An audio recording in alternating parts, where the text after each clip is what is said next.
আসসালামু আলাইকুম। আশা করি তোমরা প্রত্যেকেই খুবই ভালো আছো। তো আবারও আরেকটা নতুন ভিডিও নিয়ে তোমাদের কাছে হাজির হয়ে গেলাম। সেটা হলো তাপগতিবিদ্যা। তো আজকে আমরা তাপগতিবিদ্যা থেকে কিছু ইম্পর্ট্যান্ট এমসিকিউ সলভ করব, যেগুলো তোমাদের 2022 এবং 2023 সেশনের এইচএসসি পরীক্ষার্থীদের জন্য খুবই ইম্পর্ট্যান্ট। এর আগেও আমি একটা ক্লাস নিয়েছিলাম, সেটা হলো আদর্শ গ্যাস ও গ্যাসের গতিতত্ত্ব থেকে। তোমরা চাইলে ওই ভিডিওটা দেখে আসতে পারো। তো আজকের দিনে আমাদের প্রথম এমসিকিউ বলা হয়েছে শোষিত তাপ। দেখো, কিউ এর একটা মান দেওয়া আছে, সেটা হলো 700 জুল, এবং সম্পাদিত কাজ ডব্লিউ এর একটা মান দেওয়া আছে, সেটা হলো 200 জুল। হলে বলা হয়েছে কোনো সিস্টেমের অভ্যন্তরীণ শক্তি কত বৃদ্ধি পাবে। আমাদের কি বলছে, অভ্যন্তরীণ শক্তি কত বৃদ্ধি পাবে।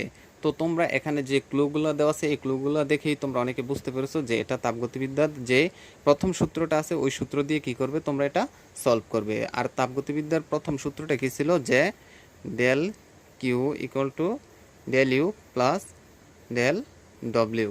এটা ছিল আমাদের তাপগতিবিদ্যার প্রথম সূত্র। আর আমাদের বের করতে বলা হয়েছে অভ্যন্তরীণ শক্তি কত হবে। তো আমরা জানি কিউ দ্বারা তাপ বোঝায়, আর ইউ হচ্ছে তোমার কি অভ্যন্তরীণ শক্তি, আর ডব্লিউ হচ্ছে কাজের পরিমাণ। তো আমাদের বের করতে বলা হয়েছে যে ডেল ইউ। তো আমরা ডেল ইউ এর মানটা যদি বের করতে চাই, তাহলে ডেল কিউ মাইনাস হচ্ছে ডেল ডব্লিউ। তো এখন জাস্ট আমরা মান বসিয়ে দিলেই কিন্তু আমাদের প্রথম এমসিকিউটা সলভ হয়ে যাবে। তো ডেল কিউ এর মান কত দেওয়া আছে, 700 জুল। তারপরে হচ্ছে মাইনাস ডব্লিউ এর মান কত দেওয়া আছে, 200 জুল। তো এখন যদি আমরা বিয়োগ করে দেই, তাহলে 700 থেকে যদি 200 বিয়োগ করি, তাহলে আমাদের থাকে 500 জুল। তাহলে আমাদের আনসার কিন্তু অলরেডি বের হয়ে গেছে। অভ্যন্তরীণ শক্তি তোমার কত হবে, অবশ্যই 500 জুল, যেটা আমাদের আনসার হচ্ছে ডি নাম্বারটা। আশা করি তোমরা বুঝতে পেরেছো। আর এই টাইপের এমসিকিউ খুবই ইজি, আশা করি তোমরা করতে পারবে। তো চলো এরপর আমরা আরেকটু ক্রিটিক্যাল এমসিকিউ একটা সলভ করি। সেটা হলো 2 নাম্বার। বলা হয়েছে আপেক্ষিক তাপ এস বিশিষ্ট একটি বস্তুর সমস্ত গতিশক্তি তাপশক্তিতে পরিণত হওয়ায় তার তাপমাত্রার পার্থক্য হচ্ছে ডেল থিটা। বস্তুটির গতিবেগ নির্ণয় করতে বলা হয়েছে, অর্থাৎ বস্তুটির গতিবেগ কত ছিল।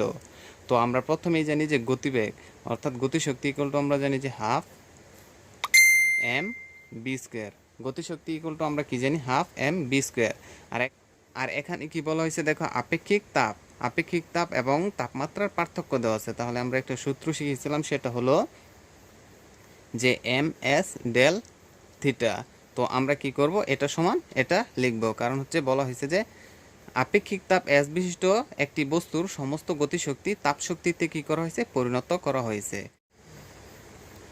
এবং তার তাপমাত্রার পার্থক্য হচ্ছে ডেল থিটা। তো এই সমস্ত ক্লু থেকে আমাদের কি বের করতে বলা হয়েছে, গতিবেগ। তাহলে আমাদের গতিবেগ বের করতে হলে কিন্তু এভাবে লিখতে হবে যে half M B square equal to M S del theta. তো এখান থেকে জাস্ট আমরা কি বের করব, যে আমাদের ব্যাগটা বের করব। তো দেখো উভয় পাশে কি আছে, এম আছে, এম এম যদি কাটা যায়, তাহলে থাকে কি, যে half V square equal to S del theta. তো আমরা যদি বের করি বি স্কোয়ার ইকুয়াল টু আমাদের আসবে 2 এস ডেল থিটা। তো বি ইকুয়াল টু, সুতরাং বি ইকুয়াল টু আমাদের আসবে √2 এস ডেল থিটা। তো দেখো এটা যেটার মধ্যে আছে সেটাই তোমার কাঙ্ক্ষিত আনসার। তো আমাদের 1 নাম্বারটা হবে সঠিক আনসার, কারণ এটার মধ্যে √2 এস ডেল থিটা। আমাদের কি বের করতে হলে বলা হয়েছে যে গতি বেগ। এখানে কি বলা হয়েছিল, গতি শক্তি, আর একটা হচ্ছে আপেক্ষিক তাপ। তো যার কারণে আমরা কি করেছি, এই সূত্রটা দিয়ে সলভ করেছি। তো আজকের দিনের আমাদের 3 নাম্বার এমসিকিউ, এই এমসিকিউটা কিন্তু অত্যন্ত ইজি। বলা হয়েছে সমষ্ণ প্রক্রিয়ায় একটি সিলিন্ডারের মধ্যে রাখা কিছু গ্যাস এত জুল কাজ সম্পাদন করলে গ্যাস কর্তৃক শোষিত তাপের পরিমাণ কত। আমাদের কি বলা হয়েছে, শোষিত তাপ অর্থাৎ তাপের মান বের করতে বলা হয়েছে, ডেল কিউ এর মান বের করতে বলা হয়েছে। আর এখানে একটা জিনিস অবশ্যই লক্ষ্য রাখতে হবে, সেটা হলো কি বলা হয়েছে, যে সমষ্ণ প্রক্রিয়ায় আমরা একটা জিনিস জানি, সেটা হলো অভ্যন্তরীণ যে শক্তিটা আছে সেটা কিন্তু মানে জিরো, অর্থাৎ ডেল ডেল ইউ সমান হচ্ছে জিরো। তো এটা কিন্তু তোমার অবশ্যই মনে রাখতে হবে। আর এখানে একটা জিনিস দেওয়া আছে যে কাজ সম্পাদন, অর্থাৎ এত কাজ দেওয়া আছে, ডেল ডব্লিউ এর মান দেওয়া আছে। তো আমরা যদি তাপগতিবিদ্যার প্রথম সূত্রটা লিখি, যে del Q equal to del U plus হচ্ছে ডেল ডব্লিউ। তো এখান থেকে যদি আমাদের অভ্যন্তরীণ শক্তিটা তোমার কী হয়, শূন্য হয়, তাহলে আমরা লিখতে পারি ডেল কিউ সমান হচ্ছে ডেল ডব্লিউ। তো আমাদের কিন্তু খুব সহজে কী বের হয়ে যাবে, তাপের পরিমাণটা বের হয়ে যাবে। তো আমরা লিখতে পারি ডেল ডব্লিউ সমান হচ্ছে 800 জুল, কারণ হচ্ছে তাপ সমান হচ্ছে তোমার কি কাজ। তাহলে আমরা লিখতে পারি ডেল ডব্লিউ সমান 800 জুল তাপ উৎপন্ন করে।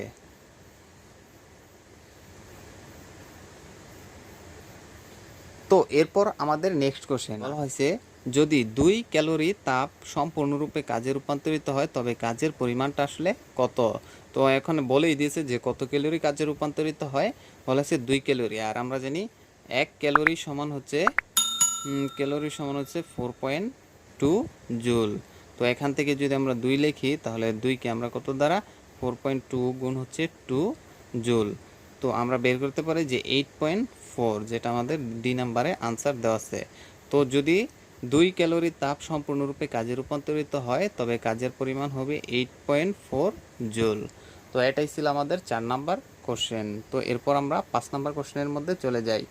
বলা হয়েছে কেলভিন স্কেলে বরফ বিন্দু কোনটি। তো কেলভিন স্কেলে বরফ বিন্দু তোমরা প্রত্যেকেই জানো, সেটা হলো 273 কেলভিন। আর তোমরা এটাও জানো যে কেলভিনের আগে কখনো ডিগ্রি দেওয়া হয় না, যে 273 কেলভিন। এটাই ছিল আমাদের আনসার। তো চলো এরপর আমরা নেক্সট কোশ্চেনটা সলভ করি। বলা হয়েছে একটি কার্ণচক্রে রুদ্ধতাপীয় প্রসারণ কয়টি। রুদ্ধতাপীয় সংকোচন বলক আর আরেকটা হচ্ছে রুদ্ধতাপীয় প্রসারণ বলক, সেটা হচ্ছে তোমার একটি কার্ণচক্রে রুদ্ধতাপীয় প্রসারণ হচ্ছে একটি। তো এরপর আমাদের নেক্সট কোশ্চেন।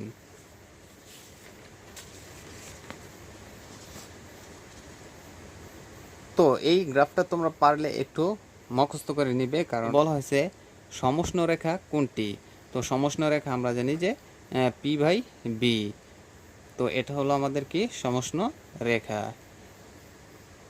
তো এরপরে আমাদের 8 নাম্বার এমসিকিউ, এটা একটু ম্যাথমেটিক্যাল টাইপের। বলা হয়েছে গামা সমান 5/3 এর জন্য কোনটি সঠিক। এখানে 4টা আনসার দেওয়া আছে, বলা হয়েছে কোনটি সঠিক হবে। তো তুমি কিন্তু সিপি এর সূত্র দিয়েও করতে পারো, আবার সিবি এর সূত্রটা দিয়েও করতে পারো, যেটা দ্বারা মিলবে সেটাই তোমার আনসার হবে।